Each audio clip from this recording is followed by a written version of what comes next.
Hello, my name is Xavier Von Erck.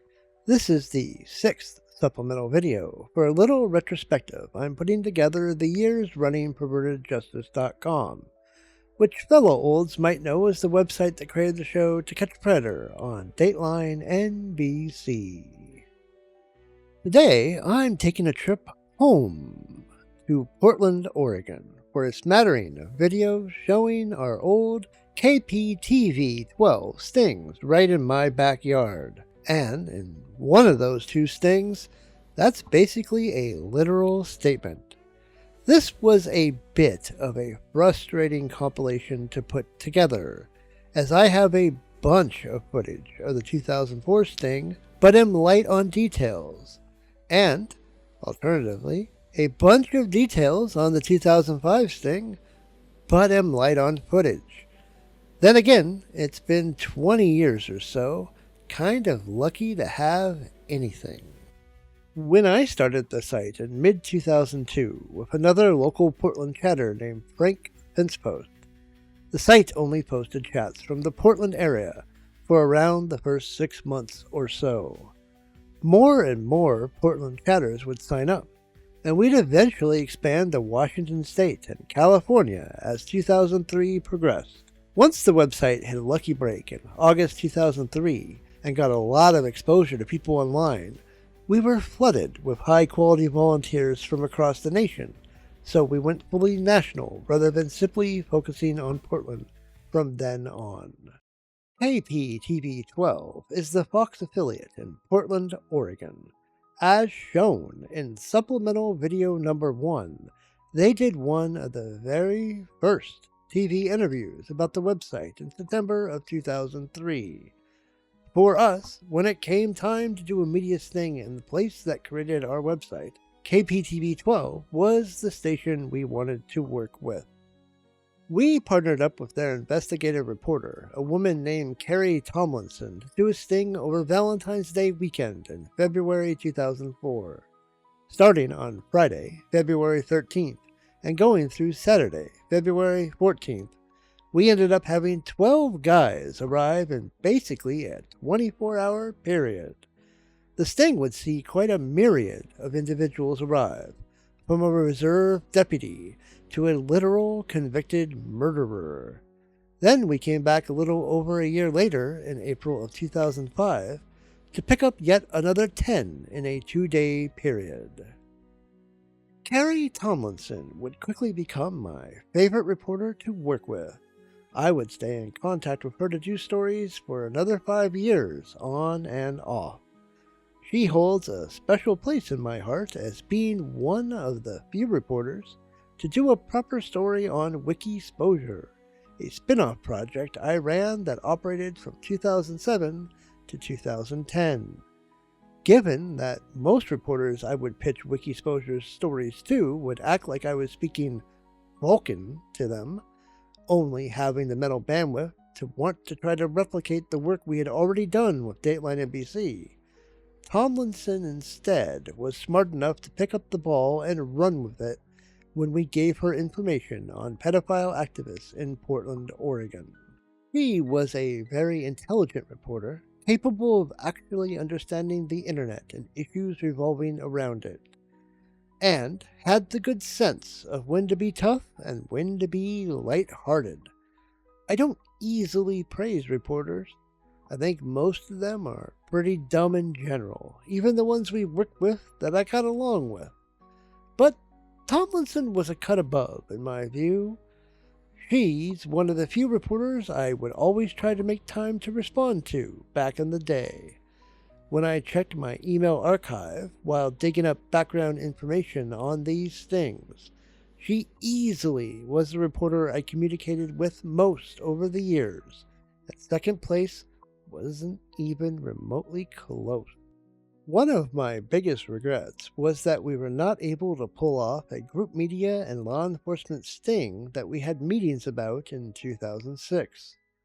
After the Riverside, California Dateline 3 sting broke every record there was, we were hit with a deluge of requests. I had a sit-down meeting with Tomlinson and interested police in the Portland area in the summer of 2006.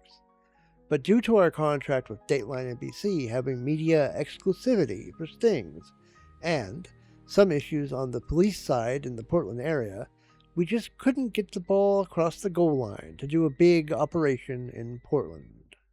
In regards to the 2004 sting, they aired this in 2 stages. The first run of footage using facial blurring, and then they came back later and showed the sting again that May with all the faces unblurred, their real names, and a ton of work the media did tracking these guys down. Unfortunately, I only have the facial blur footage, not having the May 2004 stories. They were, in many ways, much better than the footage I do have. This thing would be the last hurrah of the original Portland chat crew that started with the website from mid-2002 to basically this sting operation.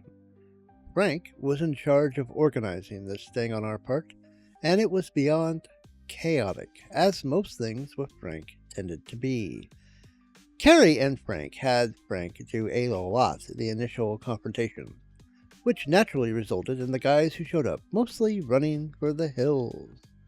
One of whom ran away so far and fast that he abandoned his car there for 3 hours, while he hid down blocks away in the bushes, waiting for the house to close before he snuck back to retrieve his vehicle. What follows is the 6-part original run of footage from the sting.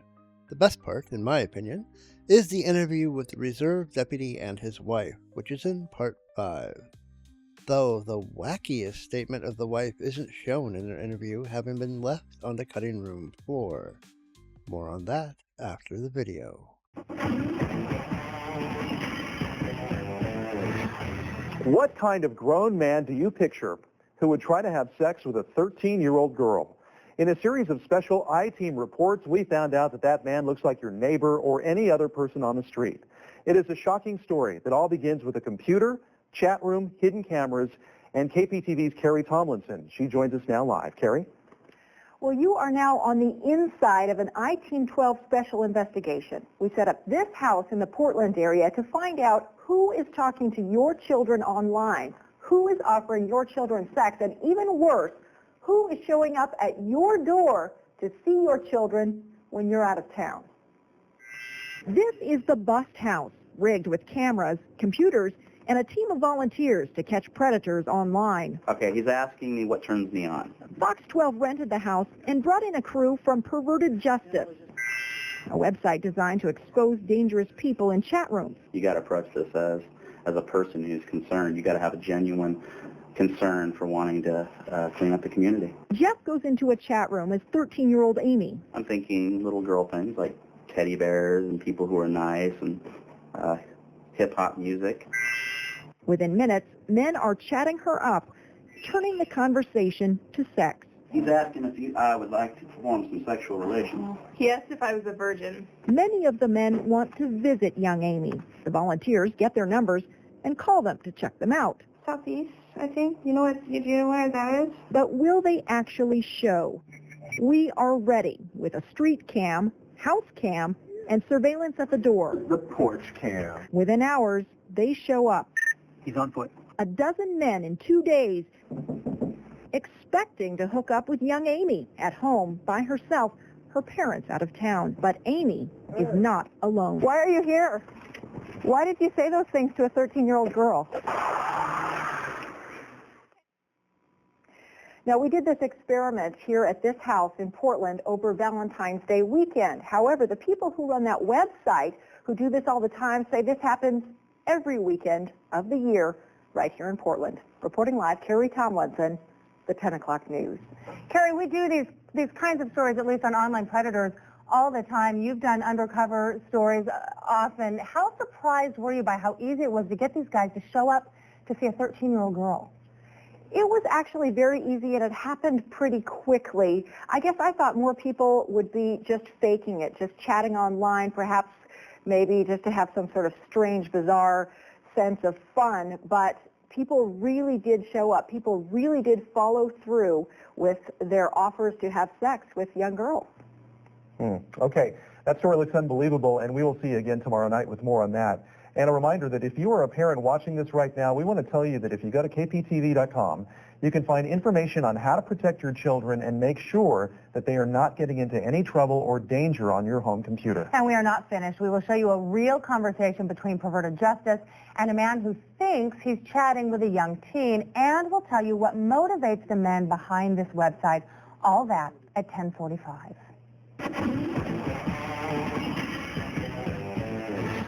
More now on our I-Team 12 undercover investigation. Fox 12 teamed up with a website called Perverted Justice. It busts men looking to hook up with kids for sex.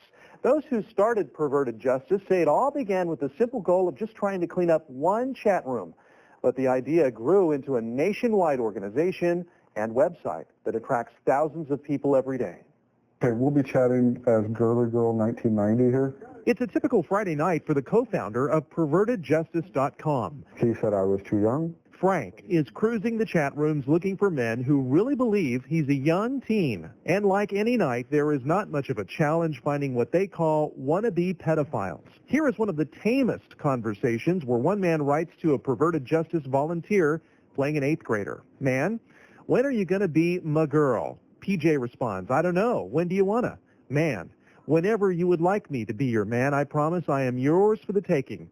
PJ, hey, my mom just went downstairs. I'm going to call. Man, don't get caught, okay? What we're doing is we're reaching out to a lot of these guys that law enforcement and child protection agencies aren't going to be able to touch. And PervertedJustice.com has made a big splash by publishing the names and pictures and chat conversations of the men they meet online. In Georgia, police arrested a worker at the University of Georgia after he allegedly sent naked pictures of himself to PJ volunteers. In the Detroit area, a teacher exposed by the website was suspended and says he came close to suicide. Well, for the most part, I don't have much sympathy because I know what these people are trying to do. And you'll see what they're trying to do, too. He's on foot. Why did you say those things to a 13-year-old girl? Tomorrow at 10, I-Team 12 goes undercover to show you just how far grown men will go to meet young girls.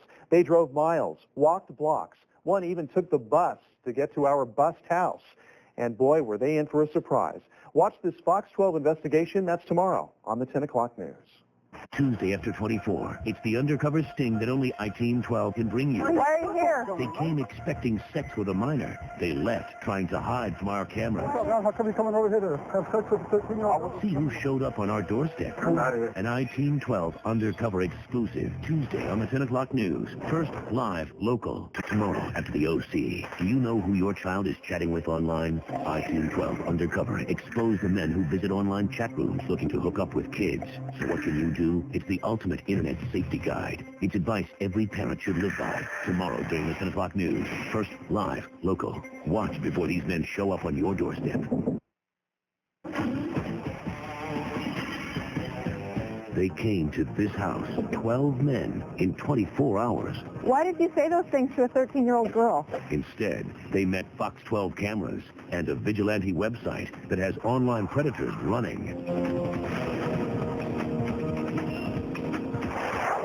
Tonight, an I-Team 12 special report. We went undercover to see who's chatting with your kids online, who's asking for sex, and how many actually show up on the doorstep.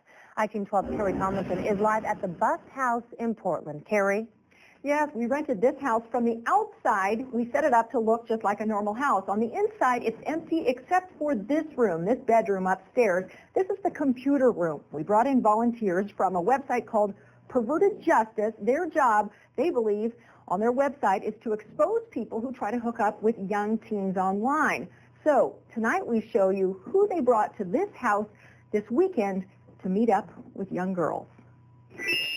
On this Valentine's Day, it's easy to find a lover online.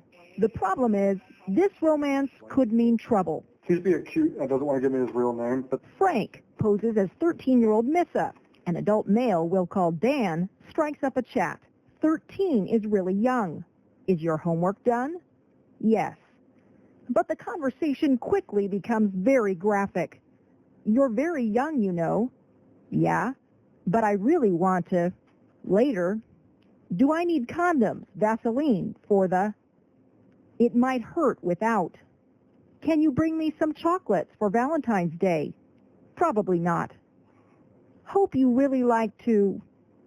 Top or bottom? Doggy? Dan drives up and waits outside, telling Nissa by phone that he's scared. With her encouragement, he comes to the door. Hey, happy Valentine's Day. Dan takes off, leaving his car behind. He was chatting with a girl that he believed was Missa, who was a 13-year-old female that was home alone. He was actually talking to me. My name's not Missa, not female, I'm not alone.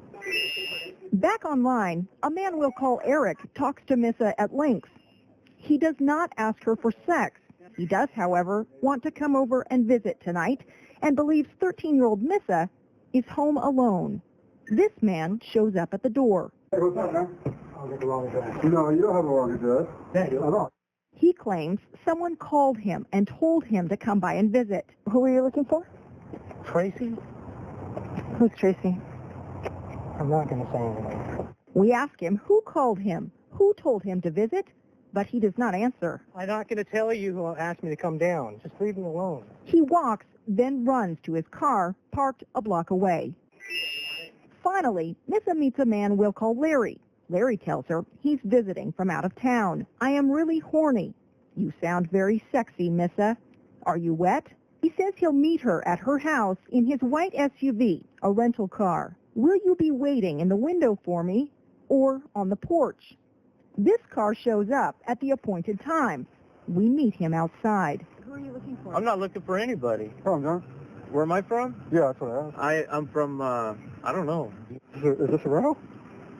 But the car is a rental. He takes off.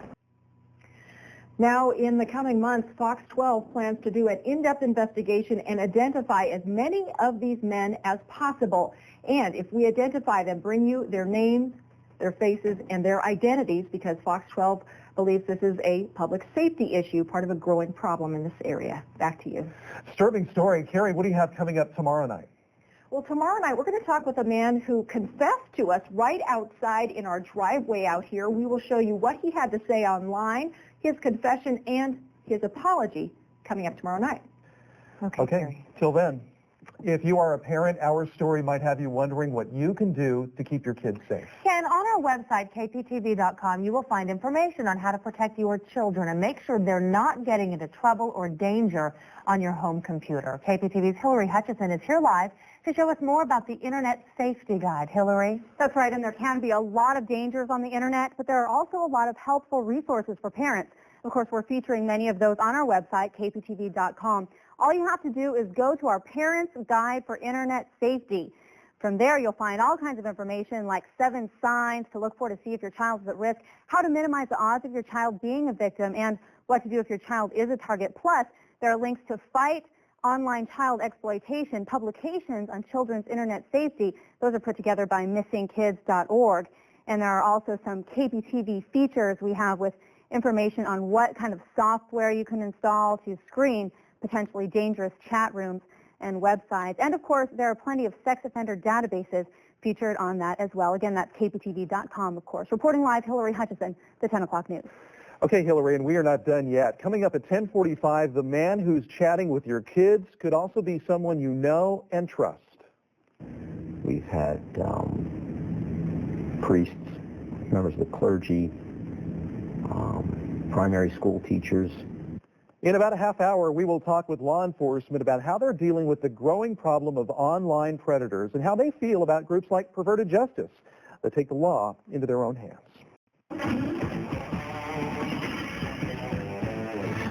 iTeam 12 goes undercover to show you the dangers of the Internet. We worked with a website called Perverted Justice, set up a bust house, started chatting online, and then they started showing up, men looking to meet girls.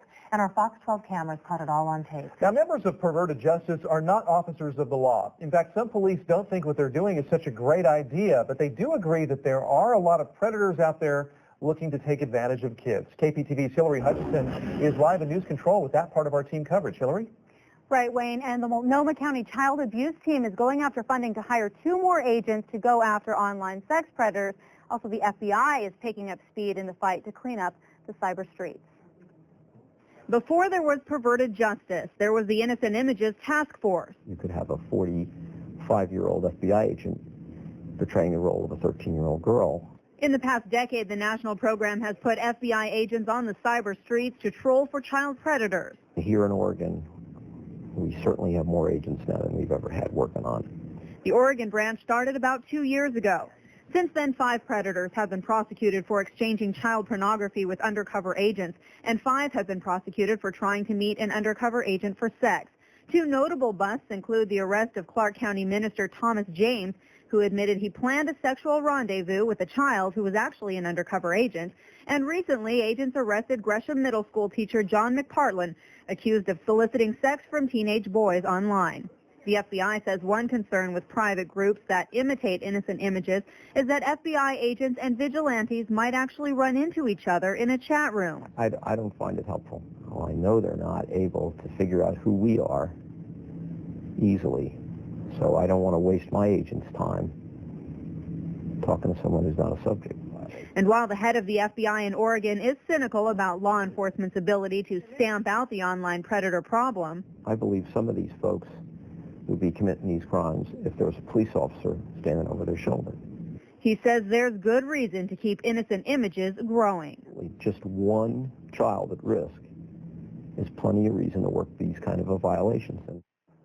The FBI says agents have to be very careful not to initiate an online relationship with a possible offender, and that entrapment and enticement laws only apply to government agencies, not private watchdog groups. Reporting live in News Control tonight, Hillary Hutchison, the 10 o'clock news. And tomorrow at 10, we continue our I-Team 12 undercover investigation. We'll actually interview one of the men who showed up at our bust house. You will hear his confession and apology on camera. That's tomorrow night at 10 o'clock. Tomorrow after the OC, do you know who your child is chatting with online? I-Team 12 Undercover expose the men who visit online chat rooms looking to hook up with kids. So what can you do? It's the ultimate internet safety guide. It's advice every parent should live by. Tomorrow during the 10 o'clock news. First, live, local. Watch before these men show up on your doorstep.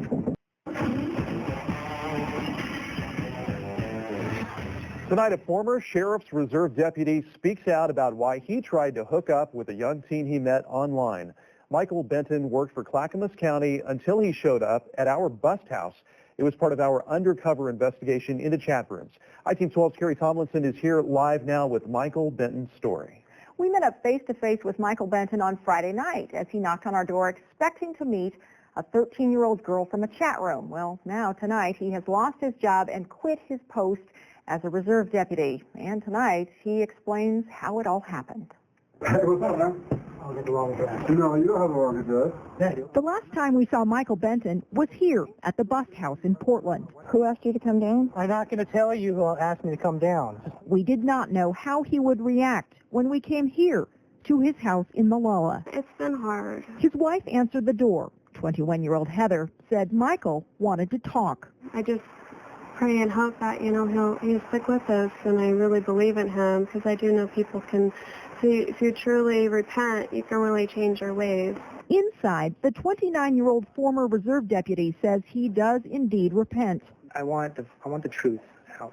He says he's led a double life, one as a law enforcement officer, husband, and father, the other an internet addict, meeting strangers online. Going and doing this behind my wife's back. Mainly, he says, to talk. It filled a void. It felt like somebody wanted to listen to me, just me. He confesses he got a thrill from the talking and the meeting and did have intimate encounters with some adult women, but he insists he had no intent to have sex with Missa or any other young teen. When I got to the door, I thought someone I can just sit and talk for a couple minutes, and it's just the meeting. But he says this changed everything. When I got my car and I drove home, like, what in the world? When I left there and I talked to a pastor, he gave me some good advice of, I know there's a God, but I was ignoring him. I'm opening a new book, and that's it. No more. Maybe you could be an example of that. They don't want to hit bottom, and this is what it does to your life. It could tear your family apart. I needed this. I'm glad that this happened. Okay, what's your name? I needed this in my life. I hope this is an eye-opener for a lot of others. I know I'm not the only one. Lord knows I'm not the only one. Well, Michael Benton reiterates he was not going to have sex with the teen that night, but he says he is getting counseling, and his wife says she forgives him. Carrie, he says he's sorry. He looks pretty emotional. You were sitting in that room with the two of them. How sincere did he come across to you, and what was it like sitting there with he and his wife together after all of this? Well, certainly he and his wife are talking together. They talked many times while we were there together, so certainly what is most important is they as a family are working this out together. And Carrie, there's a couple of ways he could have gone with this. You know, he could have fought it. He could have hired a lawyer. He could have done a number of things. He chose to come clean. What's next for him now? Well, he's lost his job, and he was a reserve deputy, and he is now no longer going to be a part of that either, so he's really going to have to make some big decisions in his life on where he wants to go, and he says that he wants to be closer to his faith, and he thinks that will help him through it. All right, very interesting story, Carrie. Thank you. And tomorrow at 10, we'll have more of Kerry Tomlinson's I-Team 12 undercover investigation. One of the men who showed up at our bust house, another man, sticks around to talk to us on camera right there. You will hear his confession and apology. That's tomorrow night, right here on the 10 o'clock news. Well,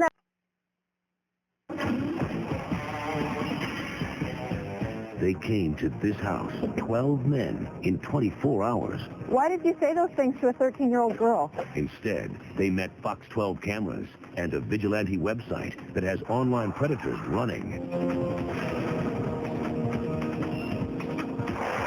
One of the men caught in our I-Team 12 undercover investigation is apologizing tonight. The Portland man showed up at our bust house, eager to meet with a 13-year-old girl he'd met in a chat room. Instead, our cameras greeted him at the door. KPTV's Kerry Tomlinson joins us live now with the story. Well, remember, a former sheriff's reserve deputy from Clackamas County was the first to come forward and take responsibility for what brought him into our sting. Well, tonight we show you another man who confesses right in the driveway of our bust house. Now, we are blurring the names and faces of that man and other men that we're showing tonight, at least for now, until we confirm their identities. Duncan arrived just after midnight, ready for a date with Amy, a 13-year-old girl he met online. How big? 32B. Is that okay? Sure, it is fine. I'm thinking little girl things like teddy bears and people who are nice. But he did not know Amy is really Jeff, a pervertedjustice.com volunteer. He's asking if I would like to perform some sexual relations. Jeff agreed. You gonna party on my 8-inch? Maybe. Is that big? Probably the size from your caps lock key to the return key. Yeah, he's a keeper. Duncan made sure Amy was alone, then showed up on her doorstep, just in time to meet us. Hi, we're with Channel 12 News. Just came to see why you came here. Why did you come here? There's a friend of mine who told me to come over. Which friend? Right. What's your friend's name? Why did you say those things to a 13-year-old girl? Why did you tell a 13-year-old girl you wanted to have sex with her?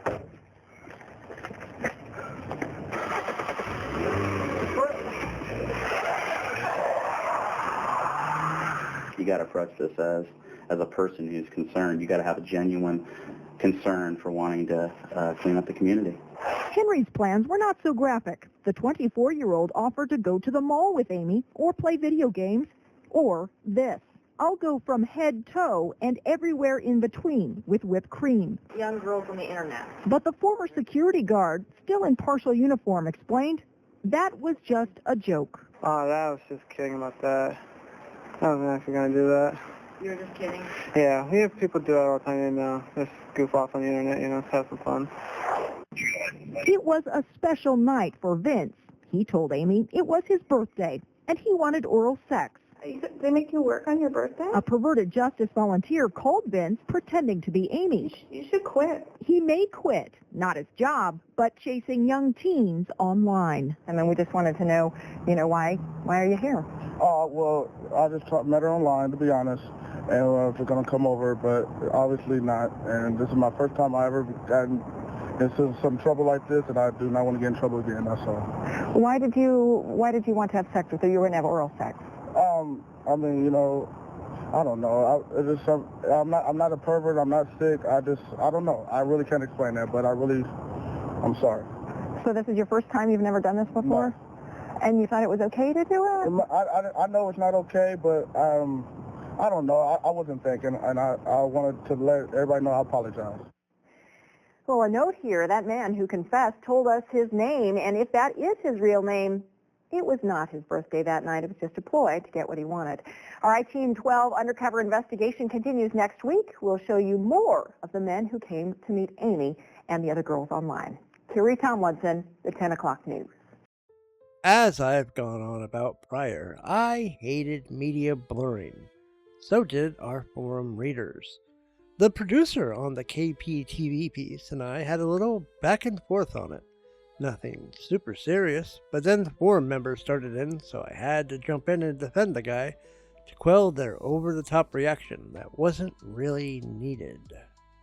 See, look at that. Once in a while, I did do something nice for someone. And the thing about Apple Jolly Ranchers was quite true. Posted that from work where they and Pez were piled up to ward off the hungries. In terms of internal documents about this sting, I'm fairly light on them. The reason is quite simple. I had Frank Finchpost set up a few of the forum threads with the calendar, sting details, and the rest. In May 2004, I publicly excised Frank's presence from the main page, forums, forever deleting every post and bust he had put up. The why to that is a long story that deserves its own chapter that I'll get into when I start publishing A Long Friggin' Fight. Unfortunately, I should have just quarantined his work, as I now lack great details on this sting beyond my own perspective.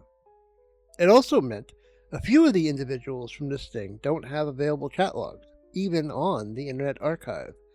The chat of the deputy, for example, is one of the very few that I don't have any record of. Annoying. However, the cameraman who set up the sting had an excellent blog from the time where he went into details about his work making it happen. His perspective as an outsider to our work was pretty cool at the time, and his little anecdote about the deputy's wife was most interesting.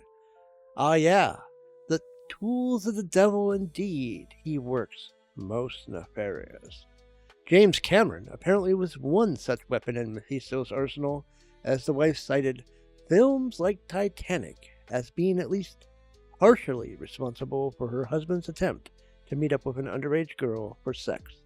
I know I've gone on many a time about delusional mothers sticking up for their baby boys, but there were plenty of wives like this who did not cover themselves in glory either. If only Kate Winslet hadn't posed like one of those French girls, surely her husband wouldn't have showed up to that house. Speaking of the deputy, he had the screws put to him pretty good. He got fired from his decade-long job as the assistant security director at the Clackamas Town Center Mall, and got booted from being a reserve deputy. I'm sure he was overjoyed at having more time at home with his extraordinarily pious wife, newborn baby, and the religious counseling that he underwent. His situation was also covered in the Oregonian, which was basically the only real newspaper in Oregon at the time. Guess their prayers for old Jebus went unanswered in relation to how positively wrecked his life became due to his attempt to meet a 13-year-old. What a pity. KPTV made good on their promise to air all the guys from the sting unblurred. Carrie Tomlinson and her crew dug up all the details on these guys that they could and aired them in late April and early May of 2004. Those pieces were far better than the original sting that aired. Really wish I had them available. I do have a smattering of some of their work exposing the guys, though, at least. First up, an immigrant from Cuba who came here to practice medicine, working as a volunteer at a religious medical outreach area. Carrie and her crew tracked him down and confronted him and his neighbors. The other reporters and local stings I've covered mostly did not have this sort of bulldog mentality of Tomlinson and her producers. They did a great job bringing out the full picture of who these guys were. This pastry chef showed up around midnight and was the guy that ran away and left his car for the rest of the night. Frank chased him for a few blocks, and the pastry chef just kept running. He eventually snuck back and hid in the bushes until we were wrapped for the night. Due to the Frenchman pastry chef doing this, I accidentally had my first guy to ever arrive at a sting house. Whenever someone would arrive, I'd stay in the house and keep the ongoing chats warm at the laptops while everyone else dealt with the guy that showed up. This led to a guy by the screen name of Robo982 messaging me while nobody else was around. So I chatted him up, trying to push him off until the next day. In the chat, I say at least 6 times that I'll talk to him tomorrow and that it's late, because the house is supposed to be closing soon. Of course, he had zero interest in waiting until the next day, so after talking to Carrie and wanting to know if they wanted him to show up, I finished the chat and he showed up around 2 a.m. on Valentine's Day. I answered the door, and he was quite displeased to see that I did not resemble a 13-year-old girl, of course. He wasn't much for conversation with me. He turned out to be 56 years old or so. Follow-up contacted his wife, who wasn't pleased at the revelation of what her husband had done. As an aside, one of the most stupid and enduring criticisms were that we enjoyed doing the chats. I put it well in my blog post that's currently on screen, but for those who are lazy of the eye, I'll read it anyways, as it's quite some Shakespeare. If anyone thinks it is pleasurable to do that shit, you're a fucking clown. You have a fucking red nose. I can honk it. I will honk your red nose. Honk. I will step on your clown shoes. You have clown shoes. Step. It is not fun to talk to those sick assholes. Of course, that criticism would only endure over the decades because it's a self-reflective criticism at heart, generally born of the person making that criticism finding the chats sexually titillating themselves. Of all the common criticisms or shit-talking we faced, that one was the most pernicious. Tell me you're a creep without just coming out and saying that you're a creep. The details currently on screen were about a guy going by the username AKAMAIMAN99. I have no idea how to pronounce that. His conversation lasted a mere 20 minutes, but had all the classic hallmarks of a conversation from that era. Of course, he had an 8-inch dick, and just couldn't stand the idea of using condoms while having sex with a 13-year-old. Chillingly, received an email some 7 years later from a soccer coach that recognized him as the referee for a soccer game of 12-year-old females. Needless to say, she was very motivated to deal with that particular situation. And the last guy from the 2004 sting that I have details on went by the screen name Jamil Damu on our website, and he was a convicted murderer. But not like the got drunk and killed someone on the road type of murderer, or a shot the guy sleeping with his wife kind of murderer. Rather, he was a gang member called Oz, who firebombed a rival gang member's house in 1990, then used his girlfriend to lure him to her house, where our predator here shot him to death. His father, who had the same name and was interviewed by the news crew, did time himself for raping a teenager. What a family! Of course, Oregon was so weak on crime in the 1990s that you could literally firebomb a guy's house and later shoot him to death in an ambush and be on the internet a mere 14 years later trying to hook up with 13-year-olds. Come on. The 2004 sting was featured on the Drudge Report, which sent us quite a bit of traffic, and it was nominated and won a couple local news investigative Emmys. The sting was so watched locally that I kept getting approached at my tech support job with people wanting to talk to me about it, but I'd just deny it was me on TV since I had a different pair of glasses to use at work, like a real Clark Kent motherfucker. Another volunteer named Aces had gotten me the job and worked there on the same shift. He's seen quite a bit on the 2004 footage. He would always wander over and make fun of any of our coworkers that bothered me, with the two of us accusing the person of thinking that every nerd with glasses and a goatee were all the same person. It was quite fun in retrospect. As mentioned prior, this was the last hurrah of the original Portland crew that the site was initially built around. Their chats were almost always short. They often didn't get pictures, but they were mostly good eggs. Without their work and drive to help do something about the Portland and Oregon Yahoo chat rooms, no website comes into existence in the first place. All that said, while successful, that sting in 2004 was beyond chaotic, and when we would come back in a year and some change in 2005 for a second go-around with KPTV, our chats are night and day in quality compared to the ones in 2004, and the Sting House is run in a far more orderly fashion.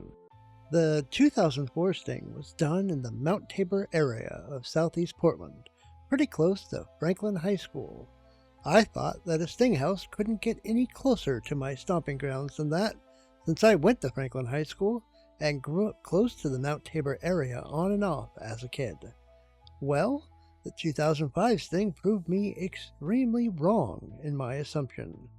This Sting House was at 191st and Gleason in Gresham, right on the border with Portland. I was the lead on the 2005 Sting.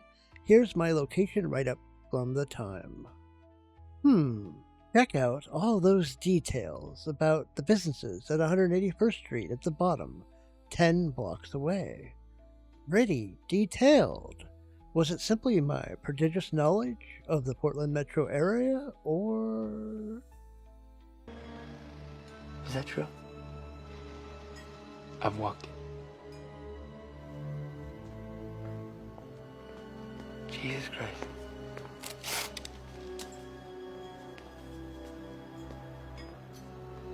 And I literally did walk it. The starting location is where I lived at the time, the lovely POAS Burnside Garden Apartments on 181st and Burnside. Drug deals going on in the parking lot all hours of the day. Truly a place of leisure and class, let me tell you. The media didn't know I lived a mere 10 blocks away from the Sting House in these horribly ghetto-arse apartments, a fact that I found fairly amusing. Often, after stings, especially Dateline stings, we'd get some gruff from some idiots going on about, "How dare you? You pick our neighborhood. Bet you'd never do that in your own neighborhood." Which would make me smile, as this 2005 Sting was literally in my backyard. Oh, and note the Mexican restaurant at the bottom of the map. Eagle-eyed people will now understand how Don Pedro, a contributor who did some of our most notorious work, got his name. The kismet is that he worked this Sting as Don Pedro and landed 3 of the 9 guys, just a few blocks from the origin of his contributor name. On this Sting, I have very little footage because when it airs, I'm incredibly busy helping work on the second Dateline Sting, the Herndon, Virginia Sting. I really wish we had footage of all these guys that showed up to this Sting, because there were some truly wild interactions. Fortunately, I do have one clip from this Sting, and it's the best one. In fact, from a purely lols perspective, it might be one of the best clips we ever had from any Sting operation. As a note, there's a couple audio issues with the clip, which was a problem on the source clip as well, annoyingly. So, there's nothing wrong with your speakers. There are a couple spots where the audio does cut out.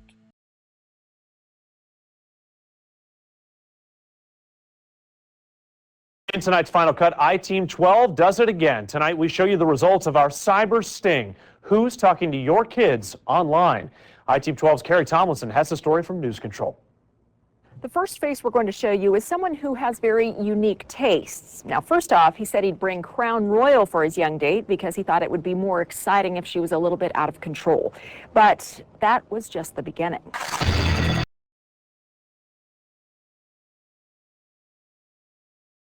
Tyler is just another young man getting ready for a blind date. But his date is only 13, and his request is a bit unusual. God, I just wanted to feel you kick me in the ribs tonight. This 20-year-old college student drove from Eugene to Gresham to meet with a young teen he found in a chat room. I want your pain. He asked her to bring a friend. I want you to tie my hands behind my back, put a dirty sock or dirty underwear into my mouth, and you and your friend start hitting me until I'm on the ground, then continue to hit me. But this is his real date, Xavier, the head of a group out to expose dangerous people online. That was one of the weirdest things I've ever seen. And he's kneeling there with the blindfold on. I about lost it. It was completely insane. I-Team 12 cameras are waiting for him at the door. Why are you here?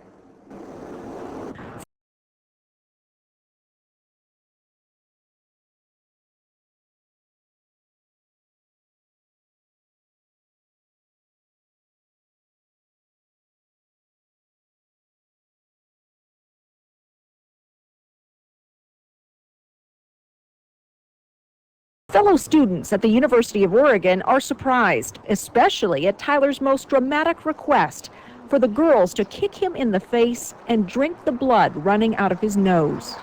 That's not normal. Oh no, that's pretty creepy. But some say if Tyler's date were an adult, None of my business. they would feel differently. I don't have a problem with sadomasochism as long as I said it's consenting. Both people really enjoy it. It's not like one person being coerced into it. I mean, we don't all like the same stuff. Portland psychologist Tony Fahrenkopf says masochism, though not the norm, can be a safe and sane way to experience sexual pleasure, as long as it does not do damage. And then who are we to judge that they shouldn't or couldn't, Let them be the judge, that it's harmful to their life, and then get some help and change it. But according to Oregon law, Is he blindfolding himself? Tyler's form of sexual pleasure with two young girls is harmful. Absolutely, it's illegal for a 13-year-old to engage in sadomasochistic behavior. And Portland police officer Brian Schmautz says Tyler's claim that he is helping the girl by taking her pain does not ring true. I don't see how you are helping someone else by committing a crime and creating a situation or environment where they're exposed to things that really a 13-year-old shouldn't be exposed to. This is hurtful to two 13-year-old girls. It is?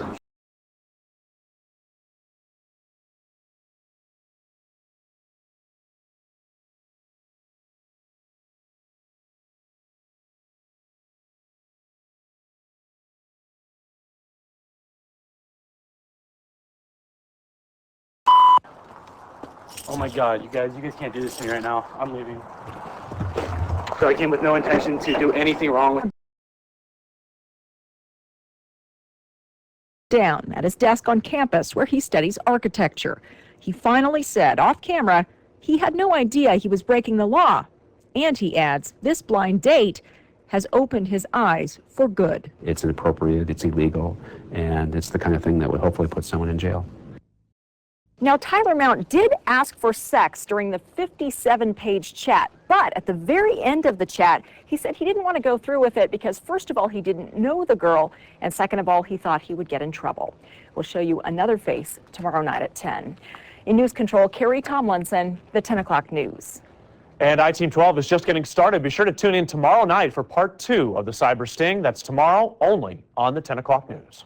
Also in the final cut, it could soon be easier to find information about sex offenders in your area or anywhere in the country. Currently, most states publish their own individual list of registered sex offenders. Now, all of that information will be available on a single website. But Oregon is one of 2 states not on board. Yeah, that was the most shell-shocked face perhaps in the history of the work we did. This guy was posted as less than Jake37 on the website. And the chat is a stark contrast to the chats we did in 2004. The chat with Tyler here lasted over 2 weeks and is incredibly long, detailed, and damning. In fact, I would put good money down that just this chat log alone is longer than all the chats from our 2004 sting combined. The quality increase of our chats from 2004 to 2005 was absolutely ridiculous, which was a testament to moving away from Finnspost-style chat logs and to logs done by people who were extremely patient, committed to getting as much in the way of details as possible. Sure, we'd still have our fast mover chats from time to time, but chat logs like Tyler's here really went a long way towards building credibility with law enforcement and alarming website readers far more than shorter, punchier ones did.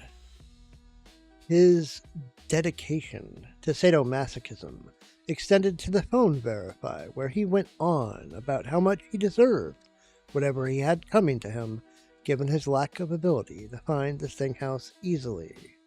Of course, after arriving and then going home, he tried the old send a bunch of offline messages to the decoy account pretending to be a good guy tactic of claiming that he had no untoward intentions.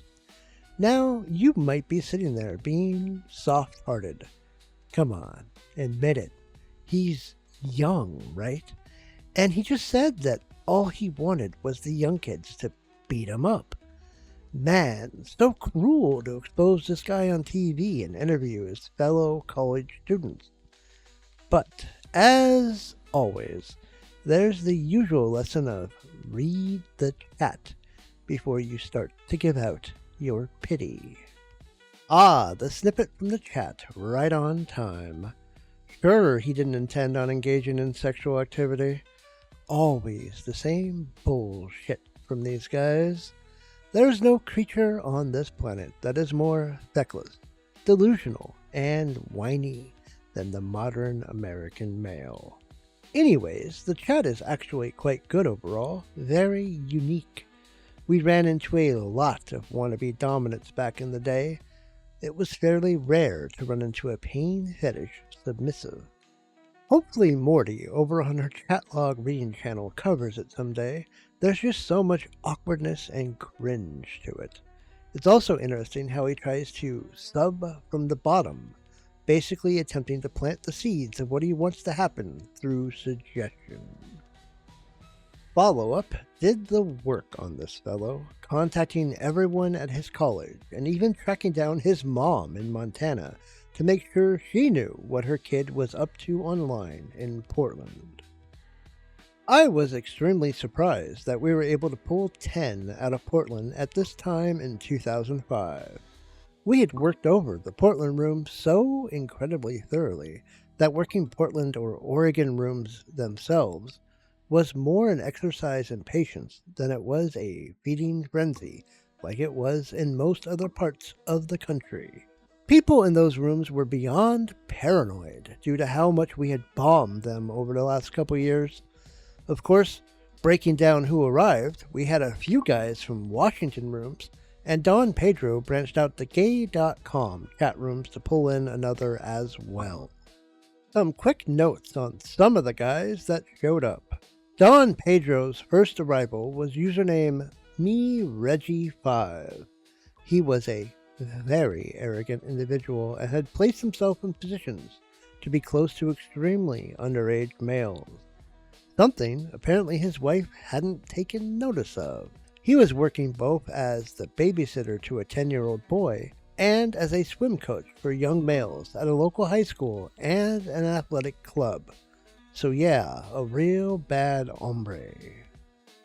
He would immediately go back into the AOL gay chat rooms and start harassing Jay Alternative, who was in there as a different underage kid. He was going on about KPTV and trying to help with our sting, as though this would earn him some brownie points with us. This was a common tactic by guys back in the earliest of days, where they would try to curry favor by going, "Oh, I support what you do, let me help," as if we would ever accept help from assholes like this. He ended up being kicked out of his housing and lost his positions around children due to KPTV stories and our follow-up work. Red Sox 34 was another guy that showed up. He drove down from the Seattle area. Much like the blindfold guy, he was also absolutely nutty. I think one of the reasons this thing had so many, what's the nicest term? Characters, is that most of the normal type of asshole guys, the opportunists that would hit on any woman, whether 12 or 42, were scared off in Portland due to all the work we had done there prior. So we were left with the truly obsessive weirdos, and Red Sox 34 qualified as that.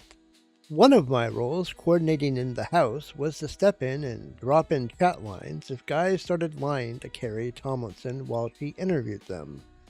Did this to old Red Sox, and he looked like he was going to try to kill me. He starts going on about how if the Nazis had won World War II, then he wouldn't be addicted to the internet sex today, and all other sorts of really bizarre shit. Well, what if I'm a virgin? Then who is abusing who? Situation is reversed. Yeah, buddy. Sure. He was such a bad driver and so manic that he ends up hitting the house with his car when trying to back out, before realizing he didn't have enough gas to get home. He traded his ID to Carrie Tomlinson for $20 worth of gas money. Carrie and her team made the most of that, later going up to Washington and interviewing his neighbors and relatives. She even showed up to his dad's place of business up in Washington. God, she was fucking great with her follow-up reports on guys from these stings. Webby76 was the guy Don Pedro ran into on a gay.com chat service. He was a youth counselor. He shows up and is trying to talk his way out of the situation with Carrie Tomlinson. He was very wary of being sexual in the chat itself, but went very sexual during the phone verification. He tried the old, "I was just trying to talk to a troubled youth" line of nonsense, and was extremely arrogant, trying to portray himself as an important member of the local gay community. Meanwhile, you could see the lube and the condoms in his car. We tracked down every piece of detail about him, notified every single person on his MySpace that he was friends with, contacted the gay men's choir he was a member of, and the news did their part, doing a full segment on him as well. Nuff Said for Now was a disturbing chat log, as Don Pedro played his character to have suffered past sexual abuse. Of course, this guy didn't care. We got all of his details and had a volunteer slow roll his address. Turned out that he was out washing his car at the same time, giving us perfect visual identification that he lived where we had tracked him to.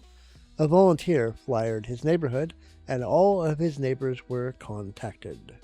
One of the more annoying kind of forum posters was when fellows would show up and try to talk shit whenever you'd play a decoy that wasn't the blonde-haired, blue-eyed decoy type.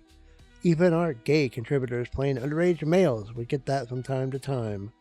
Here's a screenshot of Don Pedro explaining the backstory of his character, and how, because this character had a backstory of being sexually abused in the past, doesn't excuse the older guy from trying to further exploit his decoy character. In a sane world, that would never need to be said. But we do not live in a sane world. This sting finally saw us catch royalty. We've been trying for years to bring in Prince Charles, but decided to skip boring British royalty and go straight for the King of Love Making. What a fucking username. But hey, you should be glad you clicked on this video now, as you now know what the face of the Grand Potentate of sex looks like. Apparently, looks like this guy, a mentally retarded Ronald McDonald looking type. I talked earlier about how close the Sting House was to where I lived at the time. This guy took the light rail to the Sting House, known as Mac in Portland. The Mac stop was literally a stone's throw from my apartment. I could look out the back window of my kitchen and actually see the Mac stop. This means this guy walked right by my apartment as he walked up to the Sting House. Then, when he ran away from the Sting House, ran right back by my apartment. Eat shit, Newtown Square, Pennsylvania, and Murphy, Texas NIMBYs. Anyways, the king here sent in one of the worst rights of reply possible. He also got right back online and talked to the decoy that he arrived at the house to molest. He claimed to her that he had learned his lesson, only to then hit up another one of our profiles shortly thereafter. But hey, what else can you expect from the grand poobah of coitus? Imagine being so fucking cooked mentally that you take a trip across town on public transit, walk 20 minutes each way to get confronted by TV, take public transit back to your house, and you're almost immediately again trying to solicit. Fucking hell. I posted his real name of Ron Lieb and his address personally and got people to work doing follow-up. Turned out that he had a bunch of medals from competing in the Special Olympics in baseball, softball, and track. And, of course, a fiancée who did not leave him, and a daughter from a prior relationship. The fiancé said, while interviewed on the news, that he would not be chatting online anymore while she's around. Of course, he would be chatting online, as our forum readers would quite often encounter him in chat rooms afterwards. Even a year later, volunteers would post logs where this dude would hit them up. The world is not a tiresome place merely because people like the king of lovemaking exist, but because people like his fucking fiancée exist. The amount of delusion people have regarding this area of crime was always completely disheartening. Generally, I try to avoid looking up where these people end up because I always find it annoying when they're not dead. This guy is no different. He's got 4,500 or so followers on the trash heap known as TikTok, because of course he does. What a world. And that was the 2005 Sting. My wrap-up notes are on screen, where I gush about how we had such great people and they delivered such stronger chats. And they had. One of the things that we never really got credit for is that we were not complacent. We were always trying to evolve and improve our chat logs. There really isn't any more starker example of that than comparing the 2004 and 2005 chat logs for these two Portland Stings. It is just a great example that the work we put in to improve the organization had borne quite a bit of fruit. We could have just stayed as we were in 2002 to early 2004, but that was not the goal. The goal was to murder chat rooms and to turn the website into a conviction machine.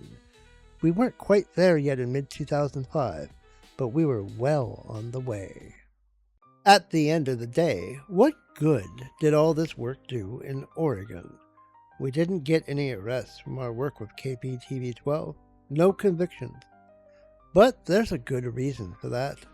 The laws in Oregon about online solicitation were extremely weak when I started the website in 2002. They were just as weak in 2004 and 2005 when we did those stings. The crime was a low-level misdemeanor in Oregon and rarely prosecuted under state law. The work Carrie Tomlinson and we did with these stings would change that. One of my major goals starting out was to get Oregon to pass a better law.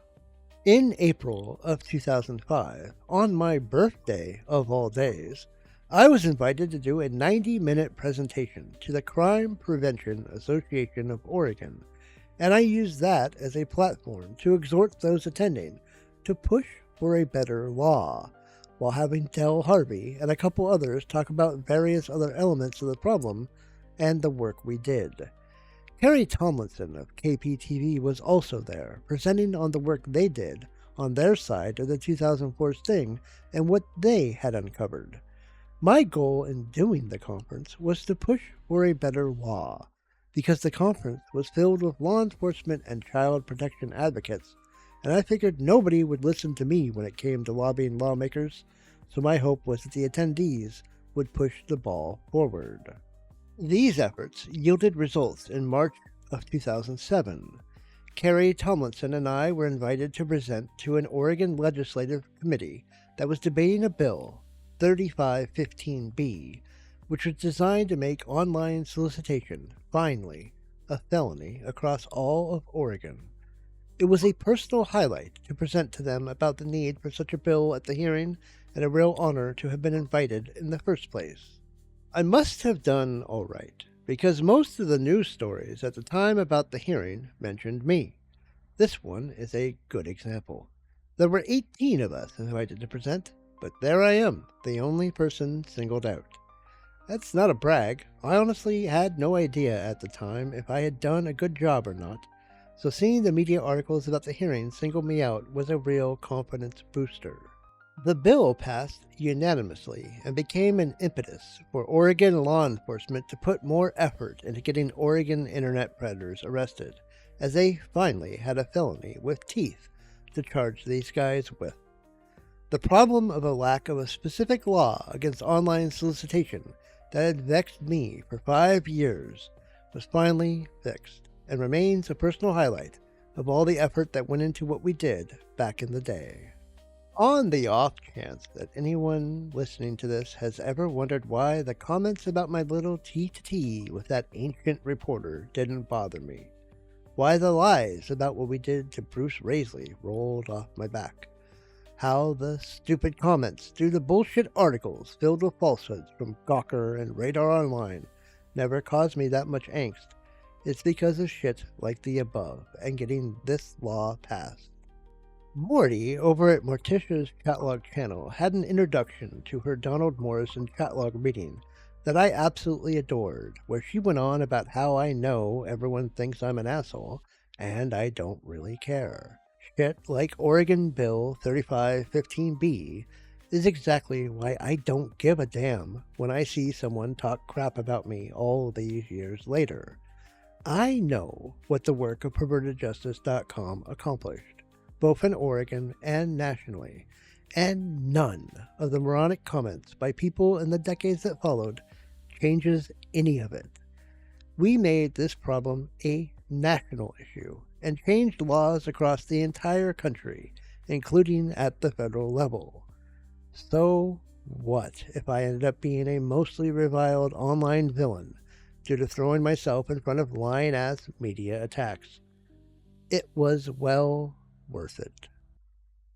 On my 7th supplemental video, we're going to be escaping 2004 finally and heading into 2005.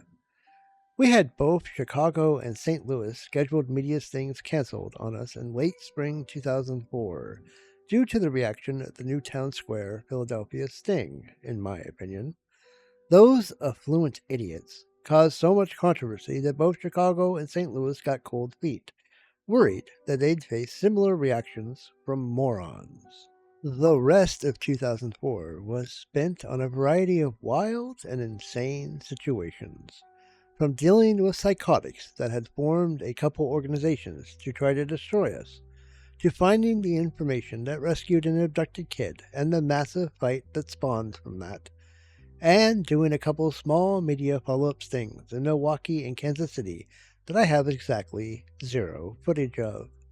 Most importantly, Del Frag and I had been working to polish up our ability to get arrests via the Information First program, and we wanted open areas of time for contributors to make use of our Information First agreements with police across the country to rack up more arrests and convictions. So, does that effort bring results?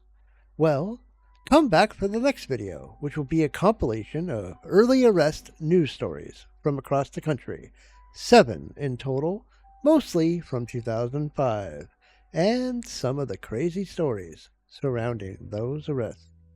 Until then, I'm Xavier Von Erck. Thanks for watching.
Stalking Natasha tonight, hanging out, having fun in the chats. Windows lighting up so bright, guys hitting me up while I pet my cats. Wonder if I'll find love at first message sight. Hard to know how to get a clue when you've got four wanting you. Which is best to get a love so true? Let's see the guys in this queue. 4 contestants, what's a girl to do? Contestant number 1 from Milledgeville, the man with a deep and interesting thrill, and a truck with so much mud on his grill. Brian Lindsay, you're up first for this girl. Oh my, look at this specimen. Why does he never put the A in what, man? Oh, all he's doing is talking about muddin'. Wait, what'd he say about black dickin'? Oh fuck, for the love of God, he's still talking? Oh damn, that was some ill. Blindsy was no good, but I'll find my love so true. Easy when you've got 3 others wanting you. 3 contestants to go, what's a girl to do?